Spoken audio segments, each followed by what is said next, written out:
Salut à tous, on se retrouve aujourd'hui pour une nouvelle vidéo. On va parler un petit peu des versions custom des nouvelles cartes Nvidia RTX qui ont été annoncées lundi dernier. J'en ai d'ailleurs parlé un petit peu plus en détail en vidéo, donc n'hésitez pas à aller la voir si ce n'est pas déjà fait. Mais ici, donc, on va un peu se focaliser sur les versions custom qui ont été annoncées par les principaux constructeurs. Je ne vais pas toutes les détailler, puisqu'en plus, il y a certains constructeurs qui vont pas forcément vendre leurs cartes en France.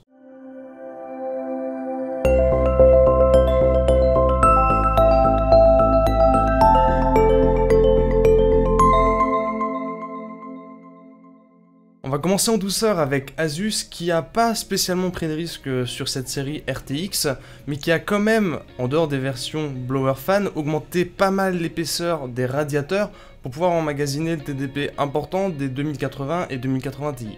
Alors justement, la version Blower Fan, même si j'ai pas tendance à trop les recommander parce qu'elles sont pas très performantes en termes de refroidissement, elle reste assez sympa esthétiquement. Ils ont fait quelque chose d'assez angulaire, d'assez sobre, plutôt efficace. On a ensuite la version Dual, donc comme ça on indique qu'il y a deux ventilateurs, qui présentent globalement le meilleur rapport performance-refroidissement-prix. Et le plus haut de gamme reste évidemment les ROG Strix, donc c'est du triple fan, comme sur la précédente génération. C'est classique, c'est efficace, ça reste du plastique certes sur ces modèles haut de gamme de chez Asus, mais ça reste du plastique d'excellente qualité. En termes de dispo prix, alors pour l'instant ce sont uniquement les Dual en 2080 et 2080 Ti, avec des prix quand même assez élevés comparés aux modèles les moins chers. Et en ROG Strix on a uniquement la 2080 pour l'instant avec pareil un prix assez élevé, mais bon ça reste de la précommande, il faudra voir comment ces prix là se stabilisent. Du côté de chez MSI, on n'a pas de prise de risque énorme non plus, mais on a quand même l'apparition de nouveaux modèles dans la gamme. Alors on a désormais du moins cher au plus cher, tout d'abord les Aero, qui existaient déjà avant, en Blower Fan, donc chaque fabricant on va un petit peu faire ses Blower Fan. Ensuite vous avez les Ventus, nouveaux modèles en Dual Fan, qui sont là pour avoir le bon rapport qualité-prix, qui remplace en fait les Armor qui faisaient un peu plus cheap quand même. On a ensuite les Duke, nouveau modèle à nouveau, cette fois en triple fan, mais plus sobre. C'est pas totalement sobre, mais c'est un petit peu plus sobre que les versions haut de gamme, les Gaming X de chez MSI. Et donc justement, au niveau des modèles gaming les plus haut de gamme chez MSI, avec la Gaming X Trio, c'est vraiment un modèle qui est devenu extrêmement imposant, donc une assez bonne évolution par rapport à la série 10. Il y a beaucoup d'RGB qui est quand même assez bien intégré. On notera aussi d'ailleurs que le premier ventilateur sur la carte est un peu plus petit. Ça permet en fait de virer un des caches avec de vis qui donne accès au NVLink, le nouveau connecteur d'NVIDIA pour faire du multi-GPU. Et on termine avec la gamme d'MSI avec les modèles Seahawk qui comprennent un water cooling all-in-one déjà intégré pour le refroidissement. Alors ce sont d'abord les Duke et les Trio qui vont sortir à partir du 20 septembre. Le reste viendra plus tard car MSI est encore en train de peaufiner le sampling et la fabrication. Niveau prix, c'est pareil que chez Asus, en précommande c'est encore assez élevé, mais MSI est quand même réputé pour globalement être un petit peu plus cher que les modèles d'entrée de gamme, donc il faudra voir comment ça se stabilise. Et du côté de chez KFA2 maintenant, qui représente quand même désormais pas mal de ventes en France, j'ai un petit peu vomi la première fois que j'ai vu les photos, on va pas se mentir. La carte reste assez sobre en soi, mais clairement la typographie sur le côté est absolument immonde, je sais pas ce qui s'est passé, je ne sais pas. Il semblerait par contre que sur ces premiers modèles qui ont été annoncés en 2080 et 2080 Ti, modèle OC, pas d'autre nom, il semble pas qu'il y ait de RGB, donc c'est un petit peu surprenant.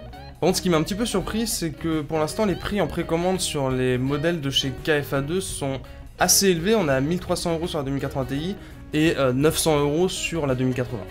Alors du côté de chez VGA, je sais pas trop ce qui s'est passé. Comme dit sur Twitter, j'ai l'impression que les designers étaient en vacances pendant qu'ils ont fait la conception de ces cartes, parce que c'était du plastique transparent qui sort de nulle part.